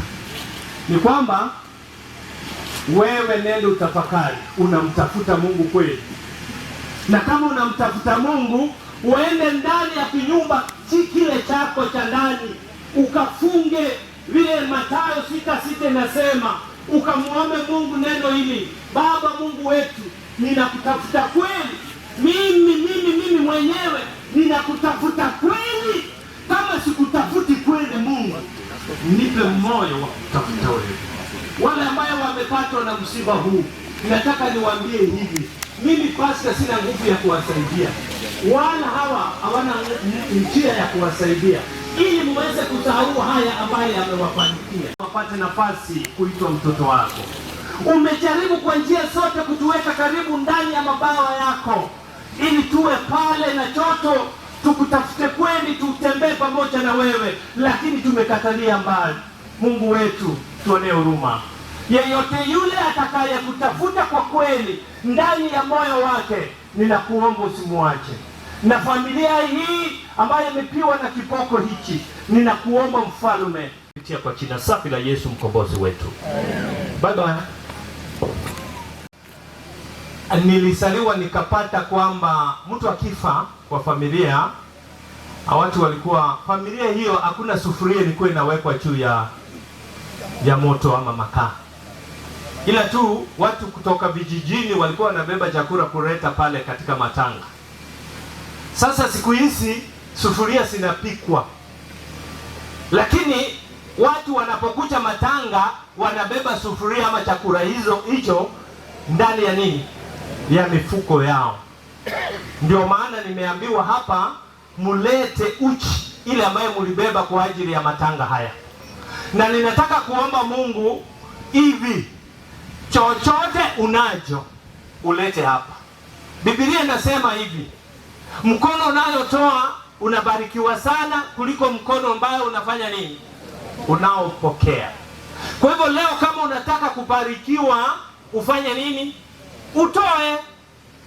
Basi tuombe ndio ulete chochote kile ambao uko nacho. Baba Mfalme, Mungu wetu, Ni maneno yako tunayoyatumia kwamba mkono unayotoa unabarikiwa sana kuliko mkono unaopokea. Sio kwamba hawa wanaopokea hawatabarikiwa, ila tu ni kwamba wale ambao watatoa hapa kwa ajili ya kulia pamoja na wale waliopata msiba huu, Mungu wetu utaenda kuwabariki. Basi wanaposimama, yule mama, yule kijana, yule mzee, yule yoyote yule atakaye simama kuleta pesa zake hapa, nenda ukambariki maradufu, na Mungu wetu uweze kumuonekania aendapo, atembeapo, afanyacho chochote. Asante Kristo kwa sababu naenda kutenda, maana nimeomba kupitia kwa jina safi la Yesu mkombozi wetu. Amen. Basi nikiwa wa kwanza, mimi nahitaji baraka ya kipekee. Mungu anibariki. Basi nataka watu wote walete sahani mbili, kwa sababu watu watakuwa hapa wengi, I suppose.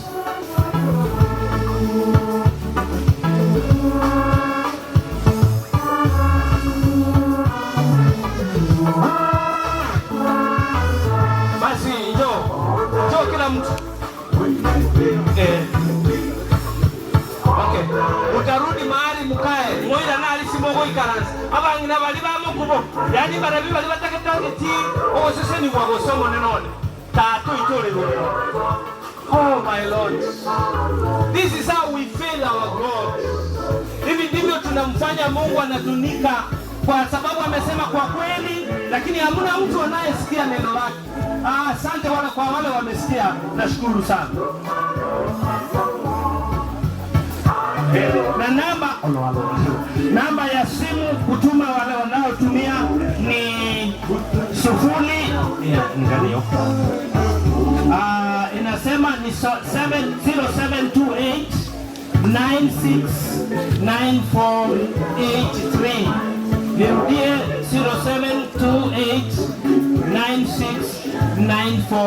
0728969483. Naleta Diction Moyenga. Asante kwa sababu umeitikia. I want to tell you the truth is that if you give your hand will be blessed. Wewe hutaki mibaraka hii, mfalme Mungu wetu. Kuna watu hawataki mibaraka hapa. Si uje ubarikiwe, kwa nini hutaki kubarikiwa kweli? Asante kwa wale wanaleta. Nataka nikwambie kwamba utapata maradufu. You will get twice of what you have given.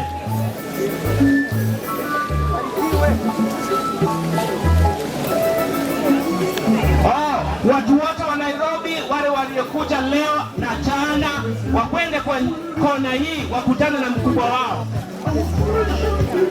Na familia, murudi mkae kwa sababu hatujaombea familia, please. Mibaraka iko hapa. Neno la Mungu limesema yeyote atoae atabarikiwa. Wengine walete besen. Hii besen imekuwa kidogo hapa, watumishi wa Mungu. Kwa nini mmefanya hivi kwa kweli?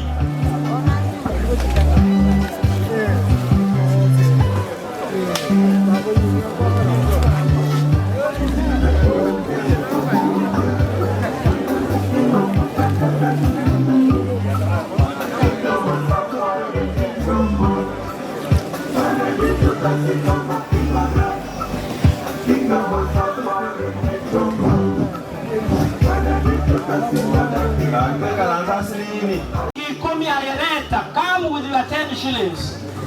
Please come with your 10 shillings. Jona shilingi zako 10. Wacha kukataa mibaraka ya Mungu. Sio mimi pastor nimesema hayo. Hayo yote yamesemwa na Mungu. Mungu mwenyezi zote. Njoo ubarikiwe. You give and you are blessed. Kwa ofisi.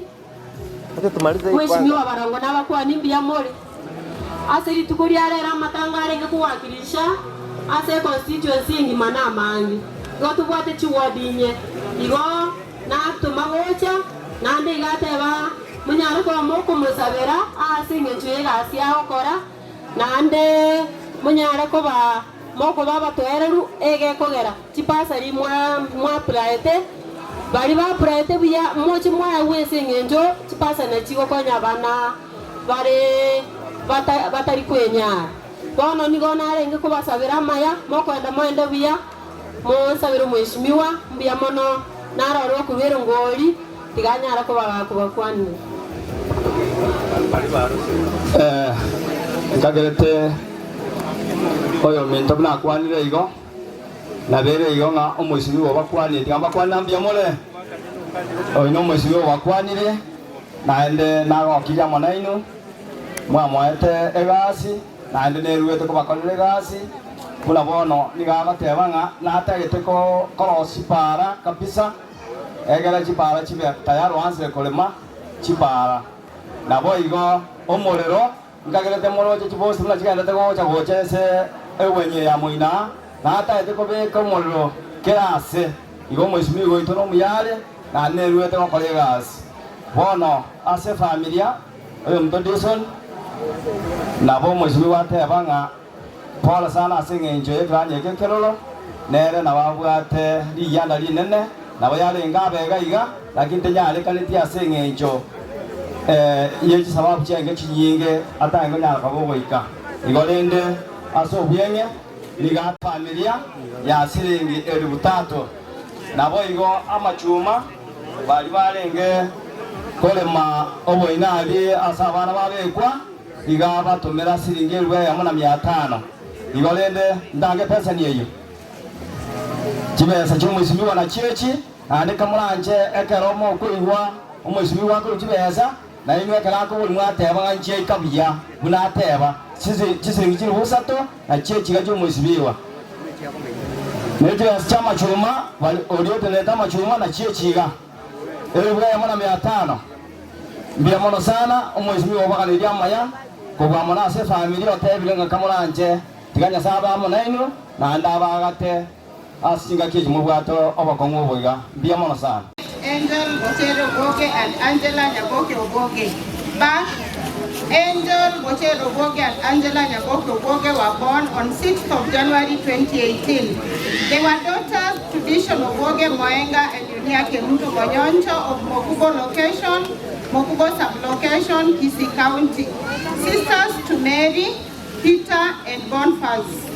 Granddaughters to the late Samuel Omagwa, Doris Bochere, the late Dickson Monyoncho, late Alice Nyakeradio, Yunia, Esther, Zakaria, Nyakundi, Omenta, late Meshach Matongo, Ezekiel, among others.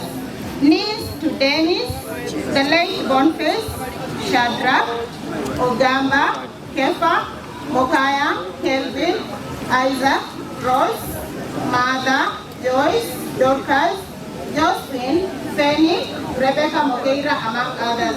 Cousins to the Bryans, Samuel, Omagwas, Whitney, Emma, among others. Education, 2021-2023, the late Angel Bochero and Angela Nyaboke attended the Chabumbi Academy in Kisii and later were transferred to Sunrise Academy in Kayori where they were schooling until their untimely demise. They were in PP2 and had graduated to grade 1 church. They attended Mokubo SDA Church and Kayole Police Station Chapel where they were devoted members. Death. The twins were of good health until the fateful day of 24th December 2023 when there was a fire outbreak within police lines of Kayole Police Station where they were residing and consumed them and pronounced death at Mama Lucy Kibaki Hospital and Kenyatta National Hospital respectively. May their souls rest in eternal peace.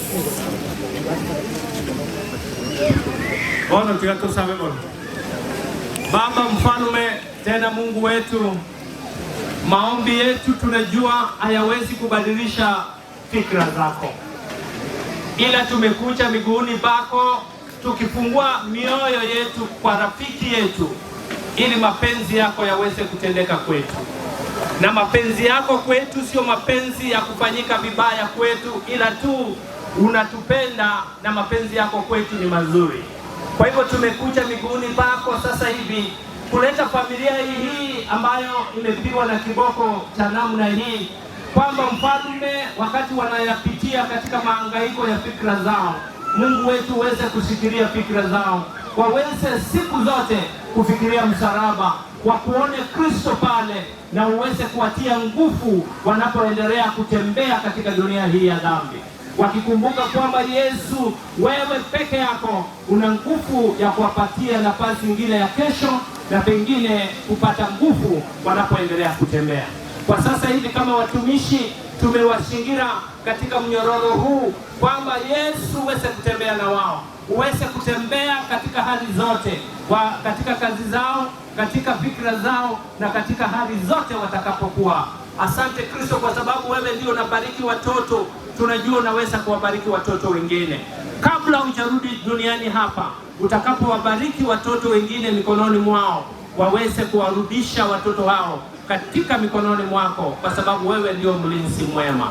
Asante kwa sababu umekuwa mwaminifu katika mkutano huu, na tunajua kwamba utaendelea kuwa mwaminifu, kwa sababu wewe Mungu ni mwaminifu siku zote. Tumeomba tukiamini katika jina la Yesu mkombozi wetu.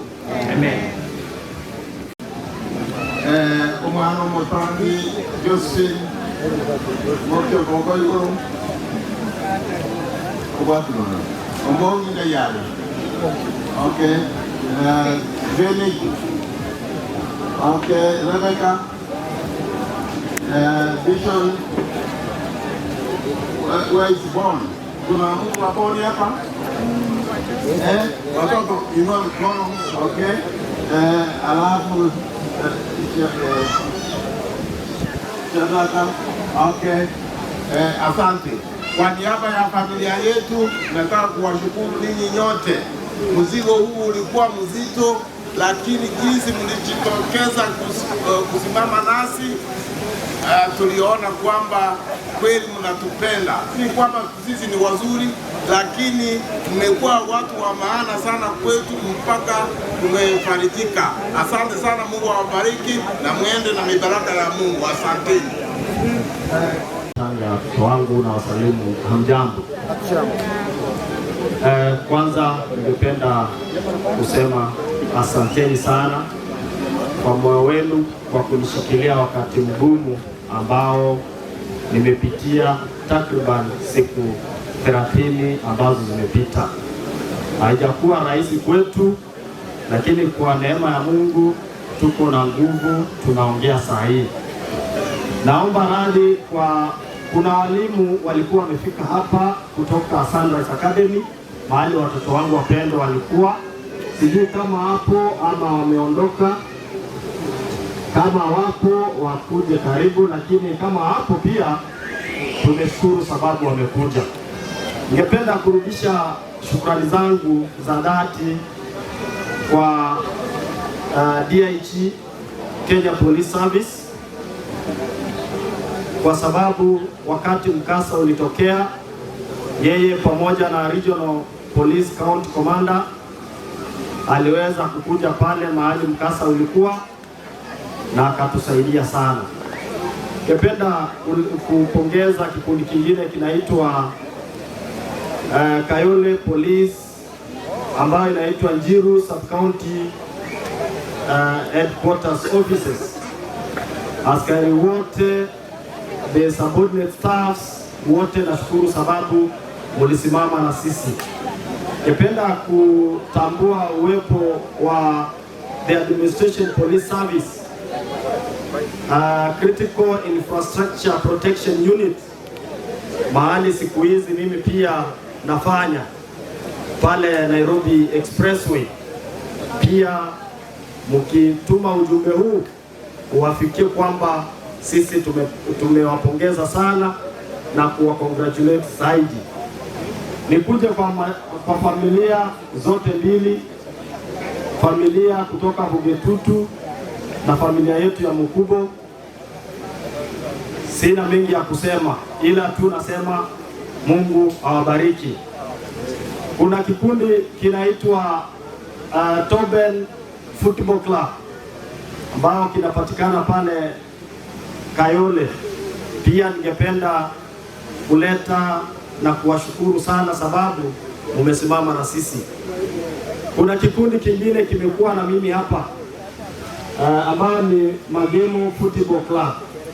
Ni kikundi ambacho ni watoto wadogo wenye nikifika nyumbani hapa nafanya zoezi nao na pia na kuanga sponsor wao. Nashukuru sana sababu mumesimama na mimi wakati huu mgumu.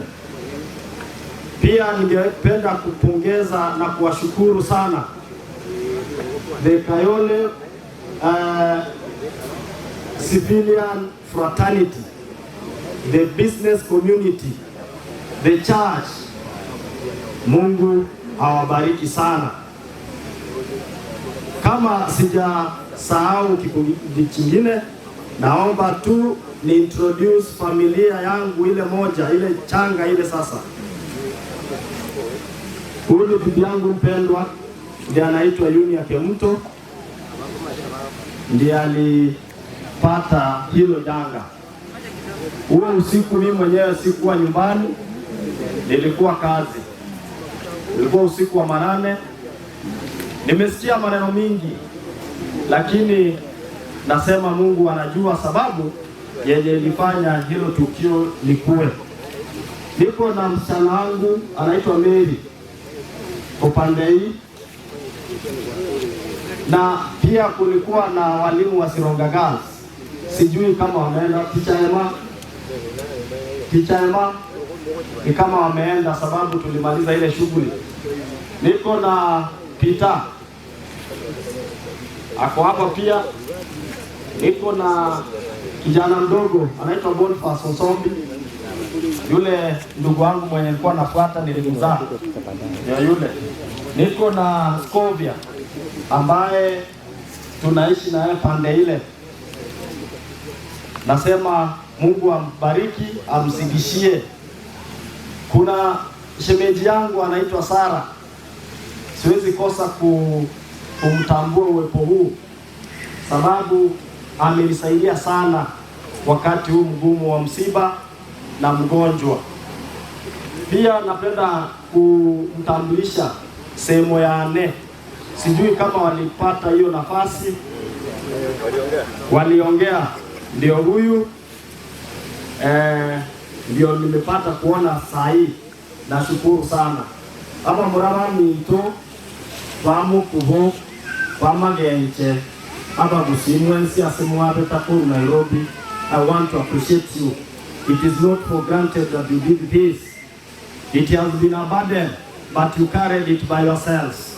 May God bless you. Asante. Wacha nipe mamangu tu kidogo awaongeleshe tu kidogo jamii.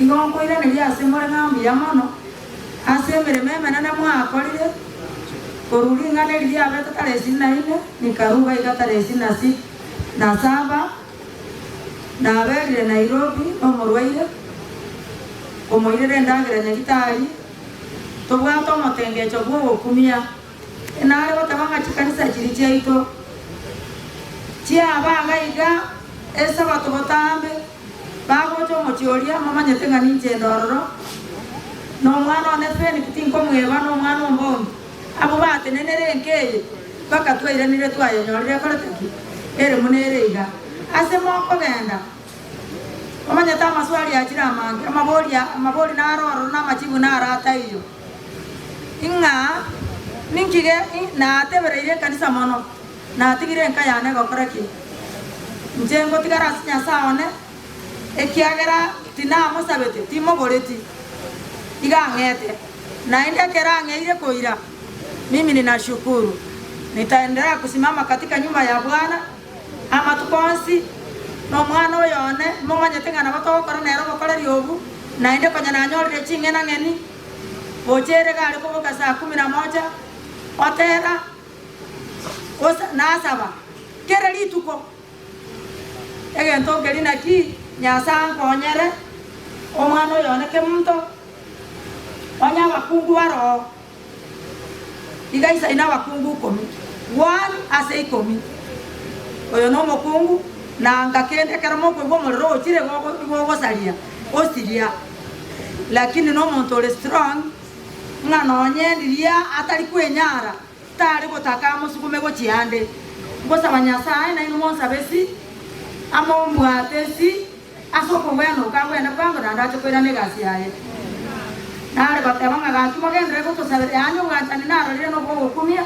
tigoma na baseni mo huko mwaso i mwakorire mere meme nene abana bane Evanis abakungwe karo babaseka iga batebe ting'enchendo kemara Nyasaye namaite wae na ndangira nilitwe mombi yamo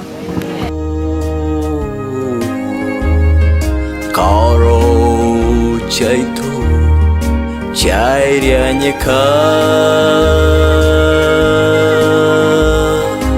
ogende buya tomerane esoka gocha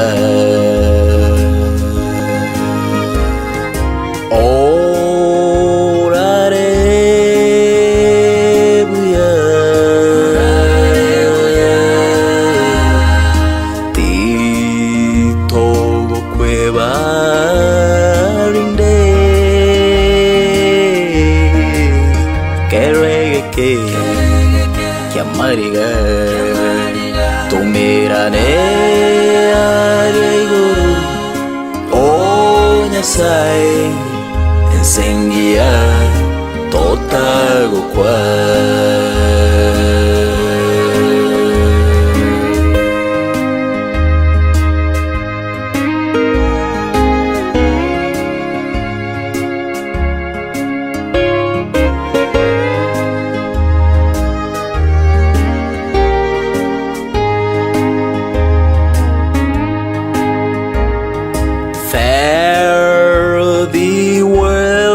fare thee well.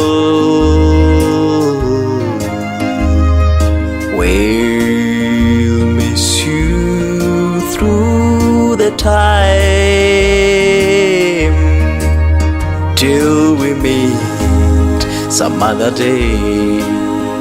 Our precious memories still linger. It hurts so much to see you go.